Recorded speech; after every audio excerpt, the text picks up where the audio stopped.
I command my full soul self-presence here together with me, that my mind can fully understand something, and it's about my voice. It's about the sounds that my voice can make. It's about specific frequency, specific shape sounds, specific kinds of sounds. Now there is singing, which you can do with a lyric or you can do just a melody, and that's a kind of singing. And then there's this other kind of singing that I've been developing with my voice, which covers overtones and has other stuff in it. And I command my spirit now. I'm going to go to my book, and on the count of 5, I'm going to open it and read all about my voice technology. I command Prime Creation, give me all of me now.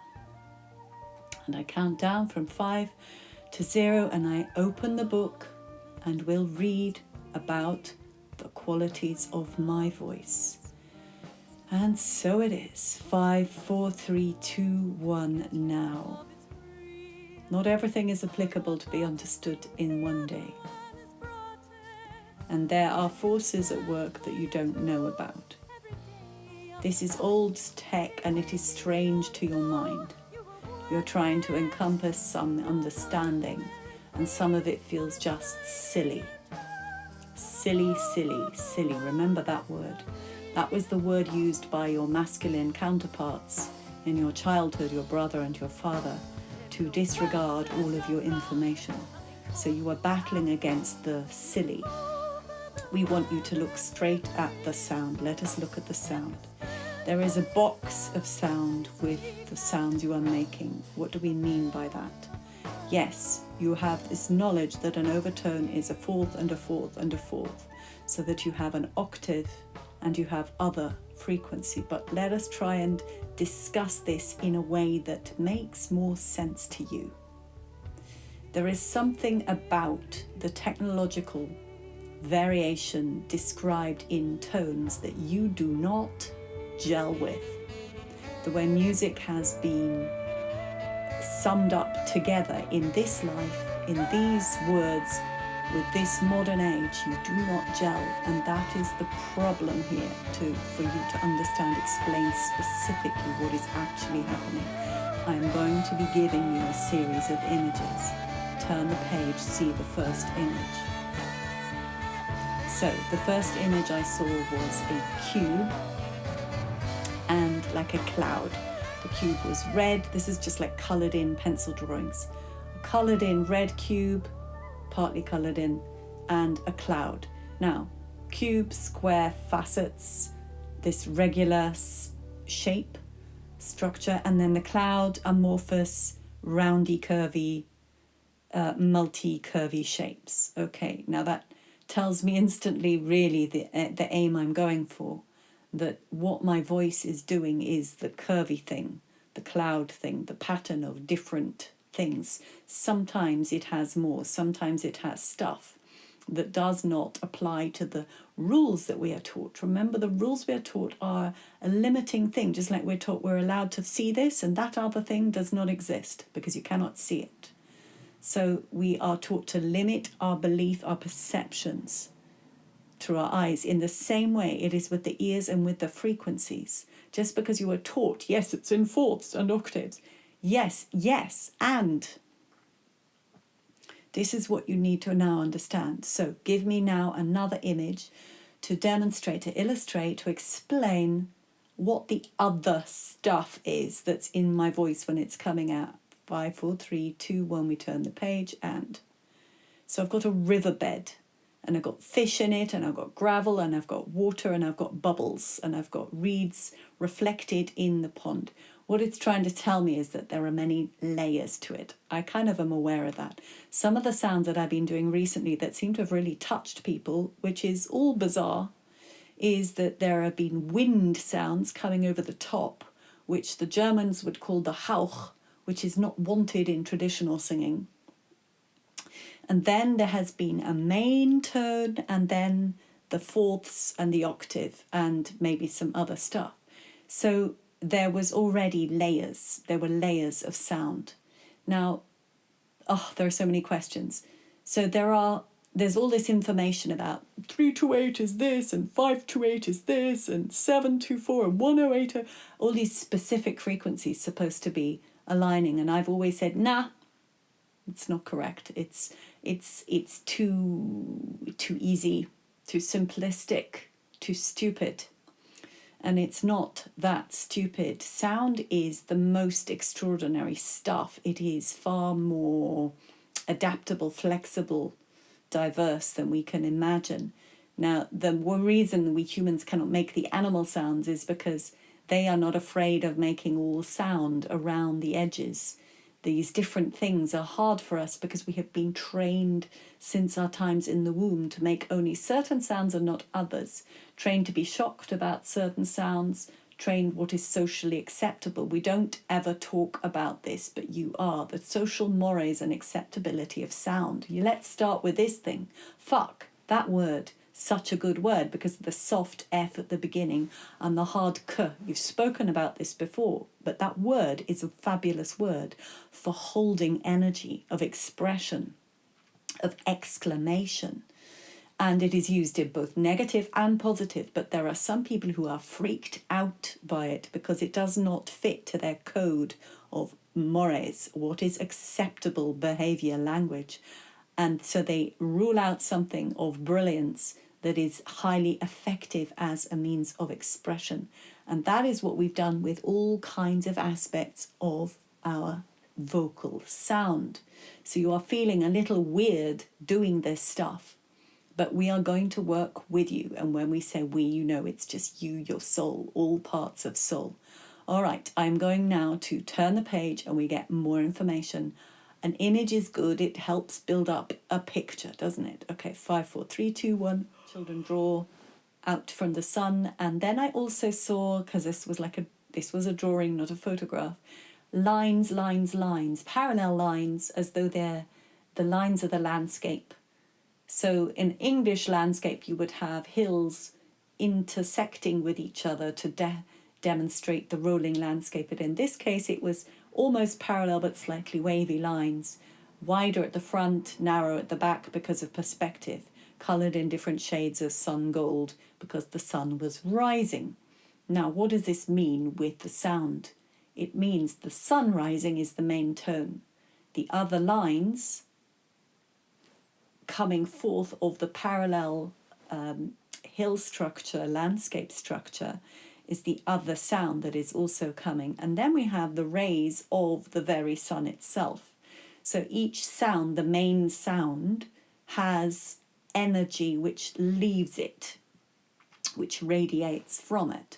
And then there are these other accompanying sounds. I want to know about the radiant energy of the sounds that I sing.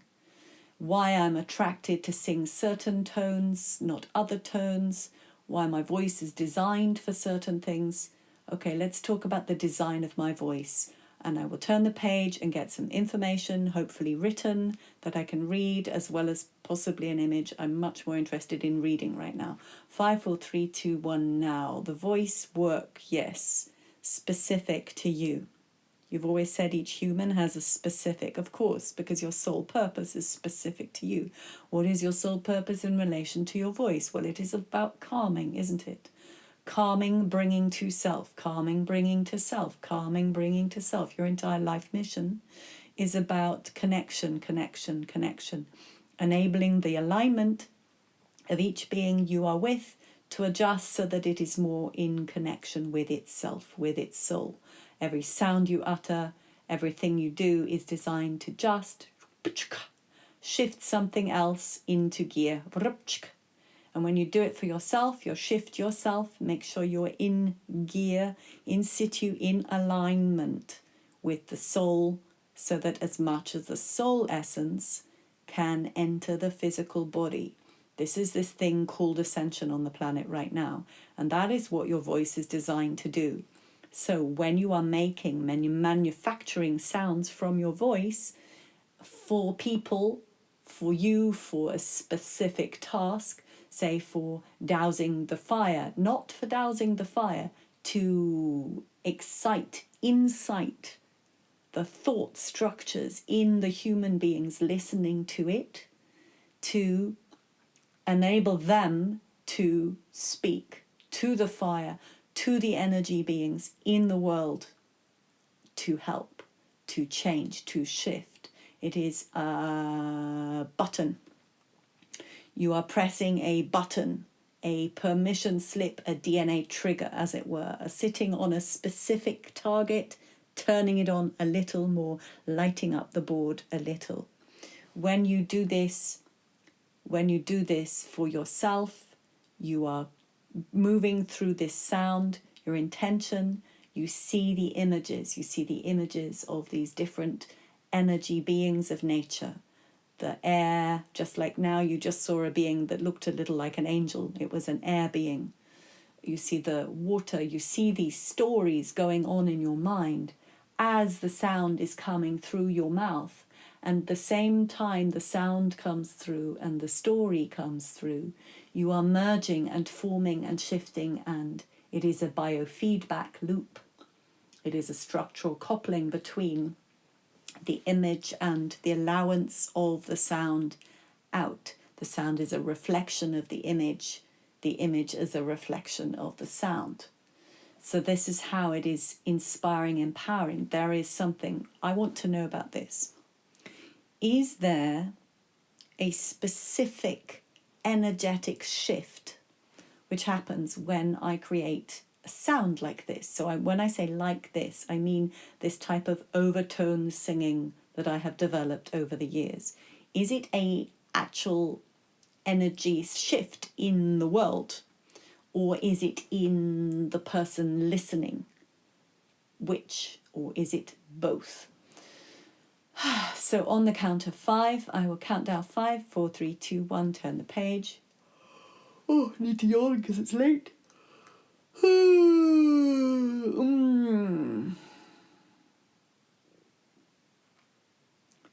Why do you make a sound when you yawn?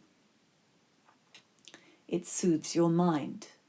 It tells you you have permission to relax, to open your mouth fully, allow in, yes, a full breath with oxygen within it, fill your lungs, admit to yourself you are now in need of rest and happy to be at peace in this state of relaxation.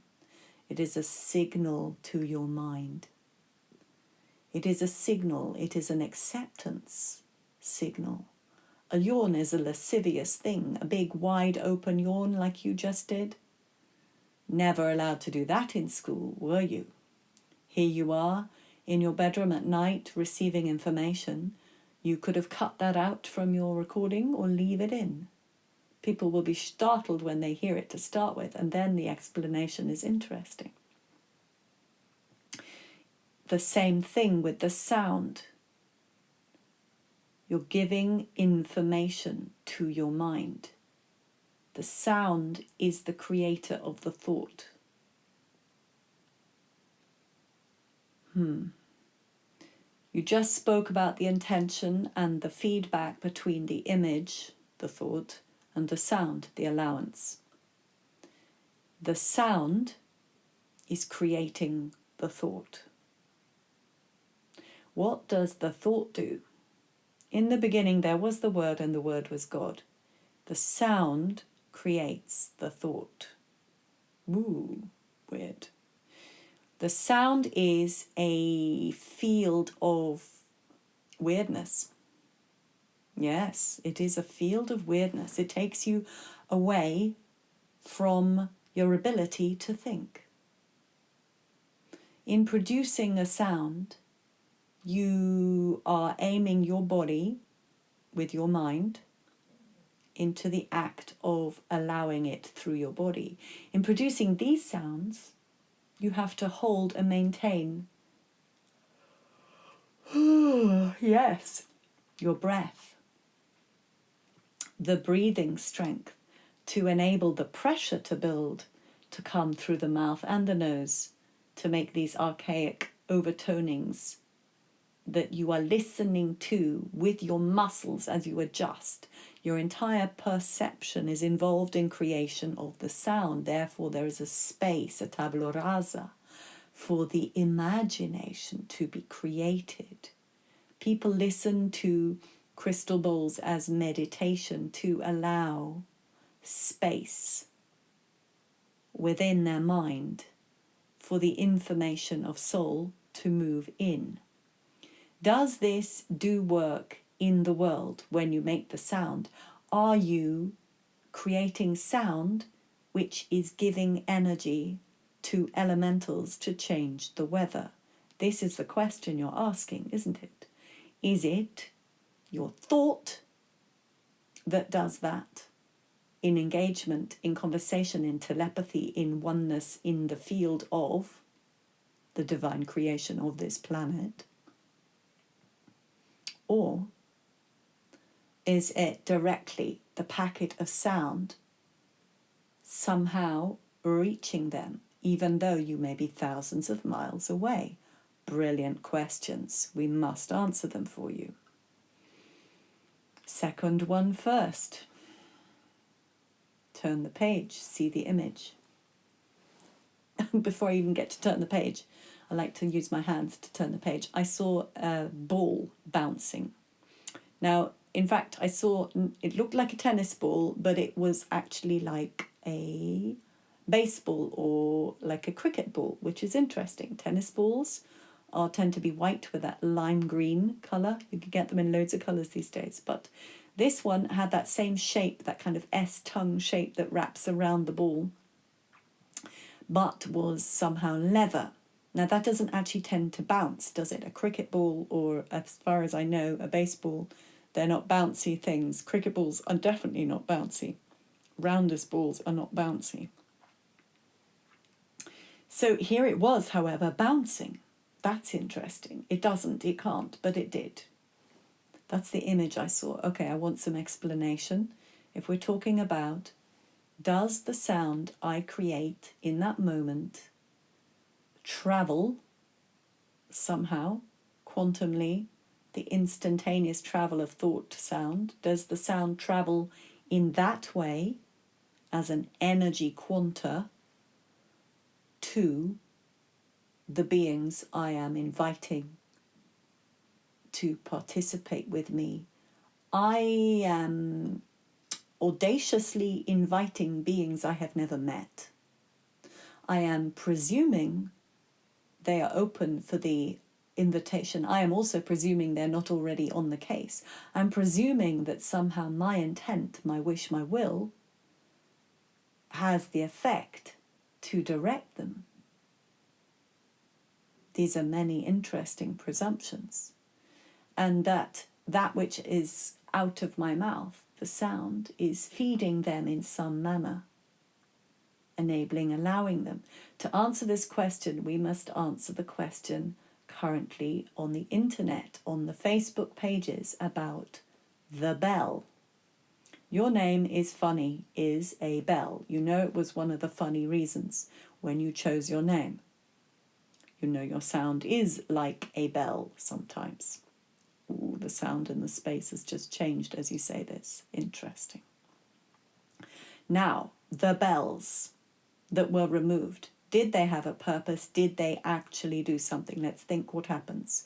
A big bell of metal hit with the hammer, a radiant vibration.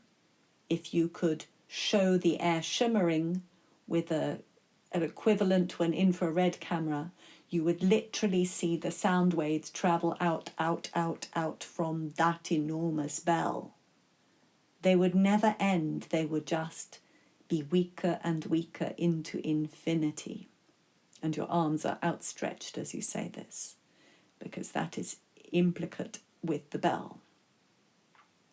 A big bell, great metal, travels far, holds a field with that tone, that frequency, that note all around it radially, if the metal has been cast in integrity and is regular.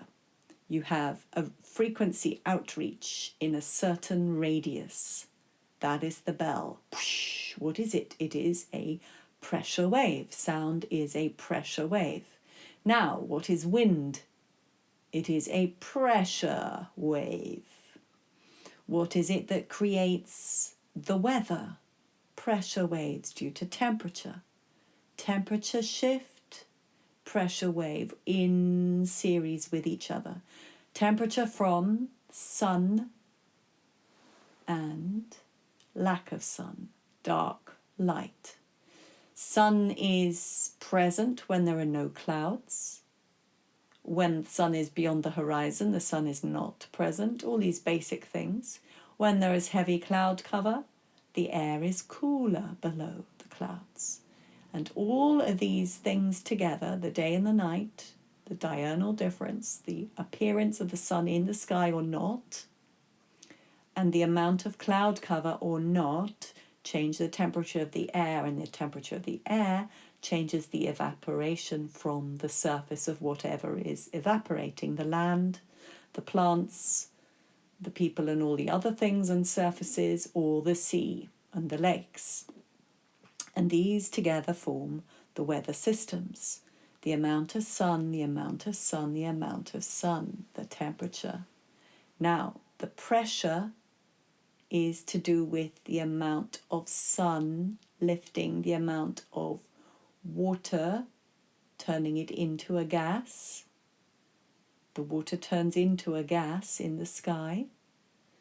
And you have the other gases, and when they are warm, when the air is warm, the other gases spread apart, and the pressure between them is less. When the sky is warm, you do not have so many molecules in a space, although we all know it's energy, but let's just work on the atomic just for now, so that it is possible to hold some image in the brains, in the minds.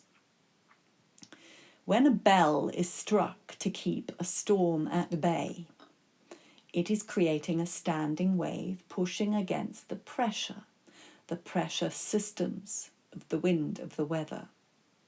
It is pushing an equal and opposite pressure if you get the right size bell.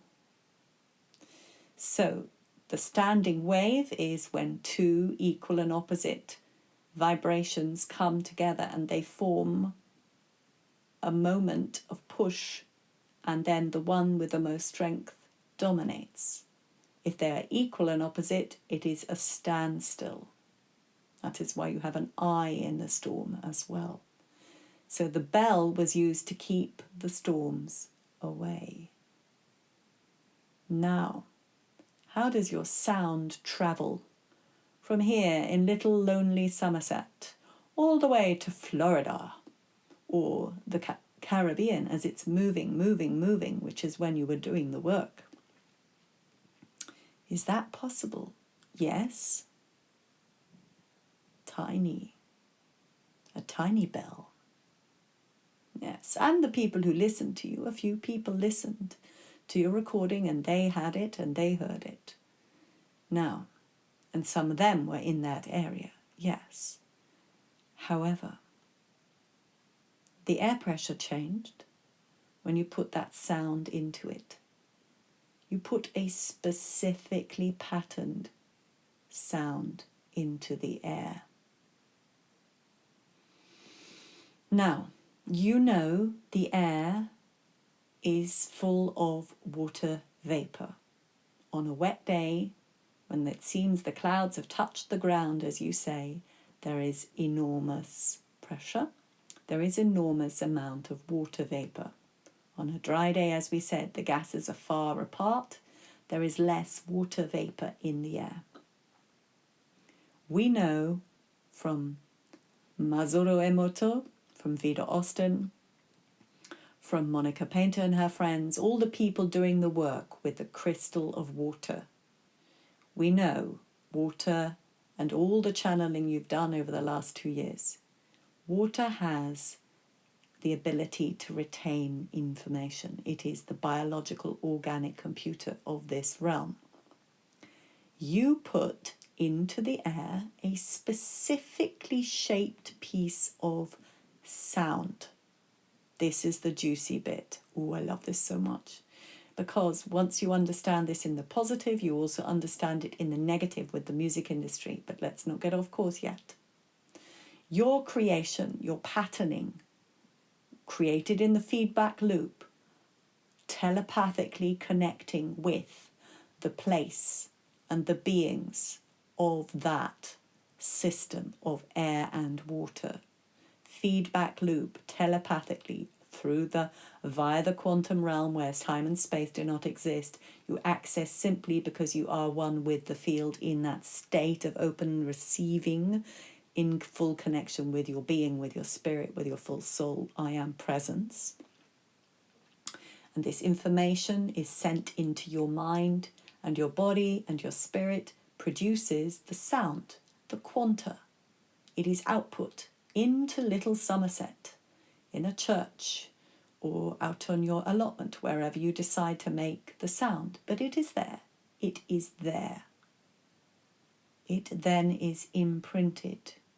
It is a shape. It is a construction.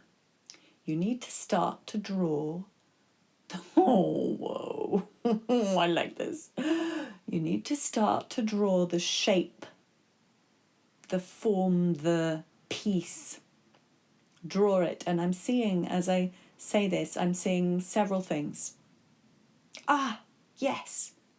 It's a bit like a crystal.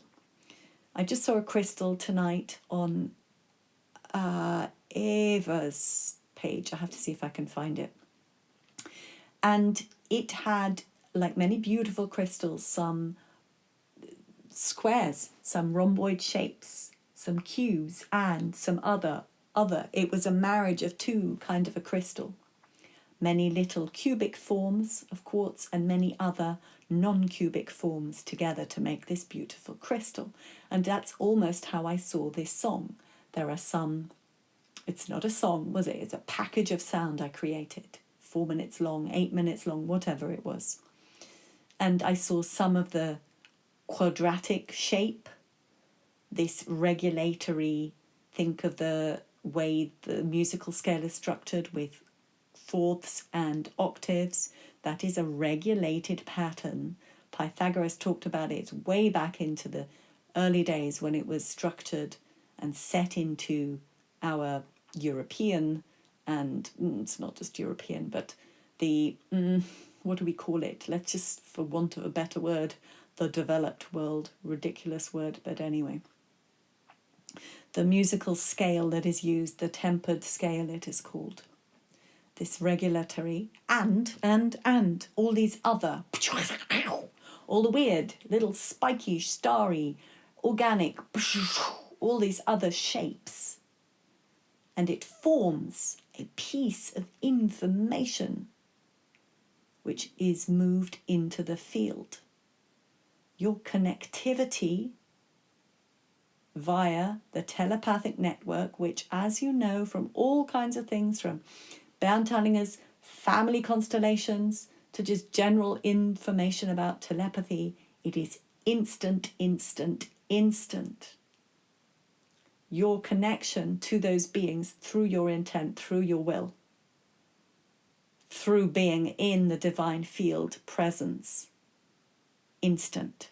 Therefore, you put out a quanta of sound here, and through the thought, it is translated and transferred. Substantially, they receive an almost nothing, a minute, minuscule homeopathic dosis of it through the airwaves across those thousands of miles, dilution. However, it exists. And as the connection was made, the bridge to these beings, just like the Schrödinger's cat experiment, it existed with me and with them simultaneously through the thought. In connection, they are in it. They are with me. They are with the sound. They hold that sound, that pattern, that frequency, that energy, that specific informational code, which was please do this, please do this, please do this. Essentially. Oh, this is so beautiful. Thank you so much. I love it. and we're going to have to go into the whole thing of the pop music industry, but you understand it. Quick phrase, what people can find out in the Peter Moon books with Preston Nichols, that energy has been added in the same manner to every single piece of pop music you've heard since the 1950s. Anything that has had a broad broadcast has had stuff added in the same manner. It was considered that only a handful of people could do it. And therefore, what happened was that much of the equipment that lovely music producers, innocent ones, are using has certain filters which shift and have certain, you could call them spells, in it. Obviously, if a musician is going through one of the major labels, that which is of the satanic industry, now that we understand these sadnesses, they obviously have these pieces of quantum information embedded. And so that's obvious. But even those who know nothing of this, who are in pure innocence, they have it through their machines, which are manufactured. And so that spreading happens.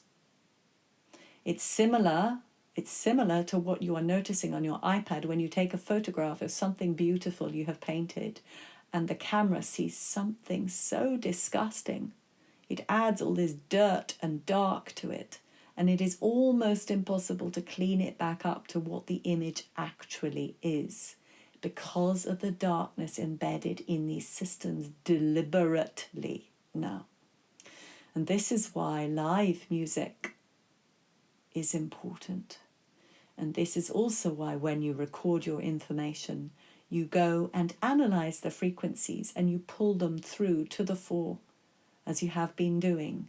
Pull them through so that the normal default modes of frequency regulation are not followed. You follow your being, your spirit, your knowing. As you produce the music, you bring it back to how it should be. And I'll leave it at that. Wow, that was cool.